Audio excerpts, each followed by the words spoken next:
Hello friends, कैसे हैं आप। उम्मीद करता हूं कि आप सब एकदम ठीक ही होंगे। आज मैं आपको फेक चार्जिंग का Redmi 9A का सॉल्यूशन देने वाला हूं। तो आपने पिछले वीडियो में काफ़ी प्यार दिया, तो यहाँ पर देखिए कि ये वही हमारा Redmi का 9A का फ़ोन है जिसमें अभी प्रॉब्लम एज इट इज़ है। तो एक बार आप फिर से दिखा दीजिए मुझे यहाँ पर, जो कि सारे व्यूवर हमारे देख सकें, और मैं इसकी प्रॉब्लम का मैं आपको सॉल्यूशन यहाँ पर करके मैं आपको दिखाता हूँ। तो इसको हम फ़ोन को चार्ज पे लगाते हैं और चेक करते हैं कि अभी प्रॉब्लम वही है कि नहीं।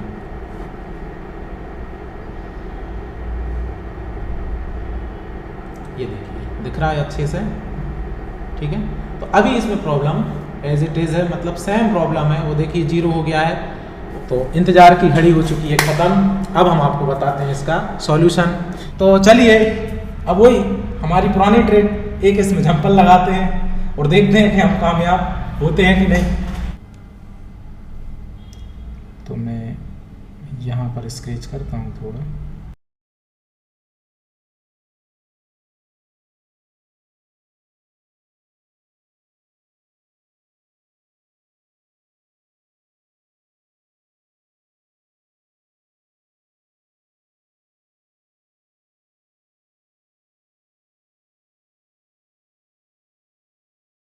तो मैंने ये जंपर यहाँ से यहाँ तक लगा दिया है, और अब देखते हैं कि हमारी चार्जिंग होती है कि नहीं। तो यहाँ मैंने इसको पैक कर दिया है।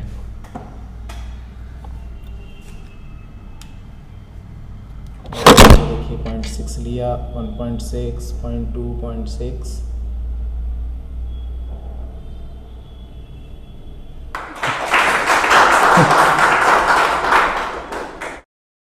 ये यहाँ पर हमारी चार्जिंग, ये देखिए आप, यहाँ पर 1.6 ले रहा है, ठीक है। क्योंकि मैंने प्रॉमिस किया था कि दूसरी वीडियो में मैं आपको ज़रूर बताऊंगा, और मैं ज़रूर आपको बताऊंगा कि ये जंपर मैंने क्यों लगाया। और रही अब बात जंपर की कि ये जंपर है किस चीज़ का, तो मैं इस वीडियो में हाइड नहीं करूंगा। मैं आपको सर्किट डायग्राम के हिसाब से इसको एक्सप्लेन यहाँ पर कर देता हूँ। CON1601 को हम ओपन करते हैं। CON1601। यहां पर आप देखिए, जैसा कि मैं आपको ये जंपर निकाल के दिखाता हूं, एक बार थोड़ी सी टेस्टिंग में आपको करके बताता हूं जंपर को बिना निकाले।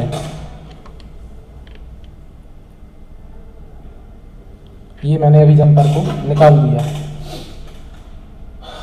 और मैं आपसे बोलता हूं कि इसकी बैट आईडी, बैट थर्मल की लाइन को चेक करो। तो यहाँ पर आप देखिए, जो इसके बीच वाले जो पॉइंट हैं, अगर मैं मल्टीमीटर से आपको अगर चेक करके बताऊं, बैटरी कनेक्टर में आप देख रहे होंगे कि ये तो हमारा पॉजिटिव है जिसकी रीडिंग आ रही है 440 के लगभग, और ये हमारा नेगेटिव है जिसकी हमारी बीप आ रही है। और ये जो हमारी लाइनें होती हैं, ये हमारी सिमिलर लाइनें होती है, जैसे ये और ये सेम है, ये और ये सेम है। मतलब एक होती है हमारी बैट आईडी की और एक होती है हमारी बैट ऑन बैट थर्मल की। तो अगर हम इन पर रीडिंग चेक करें तो ये देखिए, ये रीडिंग आ गई हमारी, ठीक है। और ये रीडिंग, ये जो है ये हमारे आईडी वाले रजिस्टर है, मतलब ये हमारी आईडी वाली लाइन है, ये वाली। ये देखिए आप, बैट आईडी की रीडिंग आ गई और ये हमारी बैट ऑन बैट थर्मल की रीडिंग आ गई। लेकिन लोग जो टेक्नीशियन भाई हैं, ज्यादातर बैटरी कनेक्टर पर यही चेक करते हैं कि रीडिंग आ गई बैटरी कनेक्टर पर, मतलब बैट आईडी और बैट थर्मल का सर्किट तो ओके है। लेकिन जैसा कि मैंने थोड़ी सी, जब मैंने इसमें टेस्टिंग करी तो मैंने इसमें क्या पाया सर्किट में, तो मैं वो आपको बताता हूं। देखिए, अगर बैट आईडी में अगर आपकी प्रॉब्लम होती, अगर बैट आईडी लाइन की अगर हम बात करें, अगर इसमें प्रॉब्लम आ जाएगी तो आपका फोन ही चालू नहीं होगा, फर्स्ट लोगो दिखाकर बंद हो जाएगा, और चार्जिंग के टाइम पे आपका फोन ऑन हो सकता है। और इसमें अभी जो मैंने इसमें प्रॉब्लम, इसकी जो मैंने जो जंपर लगाया है वो मैं आपको बता रहा हूँ एक्सप्लेन करके कि इसमें मैंने क्या पाया। तो जब मैंने यहाँ पर देखा तो इसकी बैट थर्मल लाइन पर रीडिंग तो आ रही है, लेकिन इस सर्किट को आप अगर बैट थर्मल के सर्किट को आप देखोगे तो इसमें एक बैट ऑन लाइन है और एक बैट थर्मल की हमारी लाइन है, जहां पर हमारा लगभग 2.7 के अप्रोक्स हमारा इस पिन पर आपको वोल्टेज मिलेगा विदाउट बैटरी। तो इसमें क्या होगा कि ये जो बैट थर्मल वाली लाइन है ये रजिस्टर तक ये आती है हमारी बेड थर्मल TREF-PMU की जो हमारी लाइन है, पावर आईसी की पिन नंबर R9 से हमारी आती है, और कहाँ आती है, ये वाले रजिस्टर पर R1603 पर आती है हमारी। तो ये लाइन यहां तक नहीं आ रही थी, और जो बैटरी कनेक्टर पर मैंने आप लोगों को जो रीडिंग चेक करके बताई, वो रीडिंग हमें इस लाइन की मिल रही थी, बैट ऑन की। इसकी वजह से हमारा फोन डेड नहीं था, क्योंकि बैट ऑन की लाइन तो ओके थी, लेकिन फोन चार्जिंग के टाइम पे हमारा प्रॉब्लम कर रहा था। इसका मतलब लाइन हमारी यहां तक नहीं आ रही थी। और बैटरी कनेक्टर पर ज्यादातर हमारे टेक्नीशियन भाई चेक करते हैं तो बैटरी कनेक्टर पर रीडिंग आ जाती है, बैट थर्मल बैट आईडी पर, तो वो समझते हैं कि हमारे बैट थर्मल और बैट आईडी का सर्किट ओके है। लेकिन बैट थर्मल बैट आईडी के सर्किट को अगर आप समझोगे तो किसी फोन में तो बैट आईडी बैट सर्किट में हमारी जैसे PMI 632 है, तो उसमें तो बैट आईडी और बैट थर्मल की लाइन सीधी सीधी हमारी PMI में जाती है। अगर ओपन हो गई तो बैटरी कनेक्टर पर आपको ओपन ही दिखाएगी, क्योंकि डबल लाइन का सर्किट नहीं है। और MTK में डबल लाइनों से दो लाइनों से हमारा बैट आईडी बैट थर्मल का सर्किट है। इसलिए MTK के फोन में आप ऐसी गलती मत करना कि बैटरी कनेक्टर पर अगर रीडिंग आ रही है तो आप लाइनों को कभी मत मानना, क्योंकि 4 लाइनों से मिलकर 2 लाइनें बन रही हैं। तो जो मैंने जंपर दिया है, तो मैंने जो जंपर दिया है मैं आपको बता दूं यहाँ पर कि ये जो टीपी जो आपको दिख रहा है यहाँ पर मदरबोर्ड में जो टीपी दिख रहा है,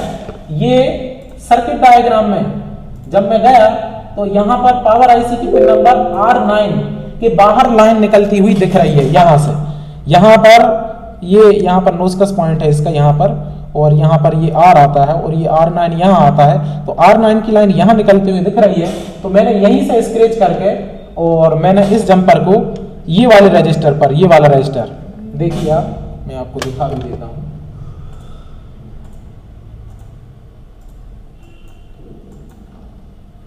R1603 ये वाला रजिस्टर R1603 जो कि सर्किट डायग्राम में भी आप देख सकते हैं। देखिए आप R1603, तो R1603 के मैंने इस साइड मारा है, पावर आईसी साइड मैंने इस जंपर को मारा है। और एक बार आपको मैं फिर से जंपर लगाकर यहाँ पर दिखाता हूँ। तो जब मैंने इन दोनों रजिस्टरों को जब उठाया, अगर आप इन दोनों रजिस्टरों को उठाओगे सर्किट डायग्राम के हिसाब से, अगर ये दोनों लाइनों को आपको टेस्ट करना है तो इनको आपको करना कैसे होगा, अगर बैट थर्मल बैट ऑन की लाइन को अगर आपको चेक करना है तो ये दोनों रजिस्टरों को आपको उठाना होगा। दोनों रजिस्टरों को उठाकर आप साइड में रख दो। जब दोनों रजिस्टरों का दो सिरे तो बैटरी कनेक्टर से जुड़े हुए हैं, मतलब दोनों रजिस्टरों के सिरे आपस में बीप मारेंगे। अब बचे 2 सिरे, तो उन दोनों सिरों पर रीडिंग आना चाहिए, और वो रीडिंग पावर आईसी की होती है। तो ये देखिए मैं आपको रजिस्टर यहाँ पर दोनों हटा के भी दिखा दे रहा हूँ।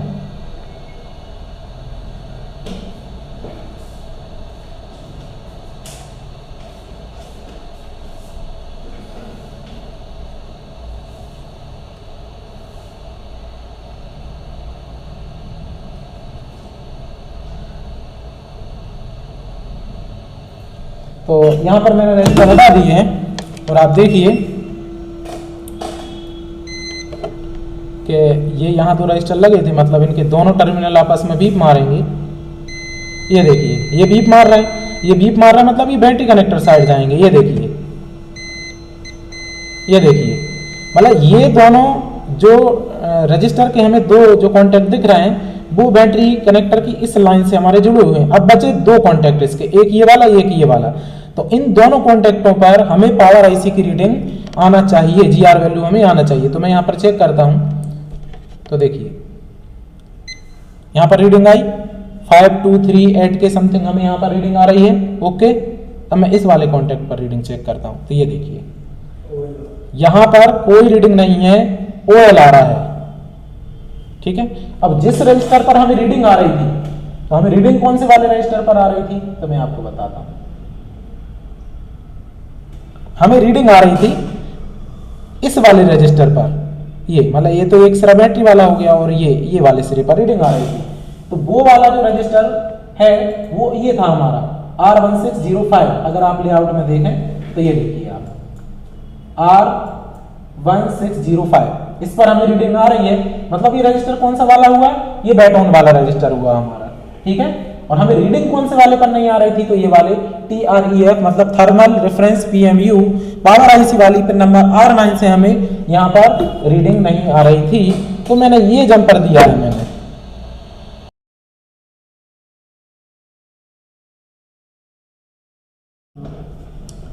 आप लोगों के दिमाग में एक सवाल तो घूम रहा होगा कि ये बैड थर्मल की अगर लाइन थी तो ये फोन चार्ज पे लगाने पर टेम्परेचर का एरर क्यों नहीं मार रहा था।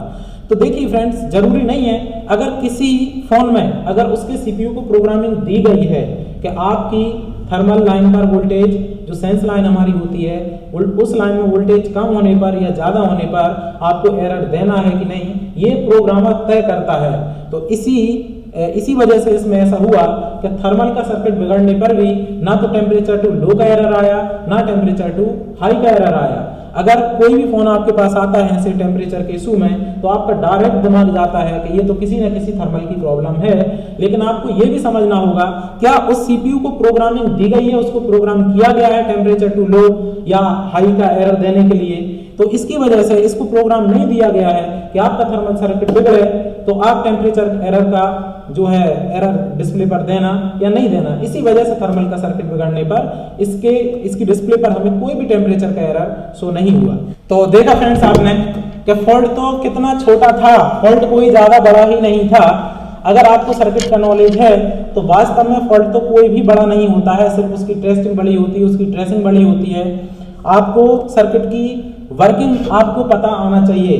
तो जिस भी टेक्नीशियन भाई के पास से ये हमारे पास फोन आया था वो भी बहुत बड़े इंस्टीट्यूट में होकर आए हैं और इतने से छोटे से फॉल्ट को वो फाइंड नहीं कर पाए हैं। हालांकि हमें भी टाइम लगा, लेकिन अगर सर्किट डायग्राम का नॉलेज है तो आपको टाइम लग सकता है लेकिन आप फॉल्ट तक तो 100% पहुंचोगे।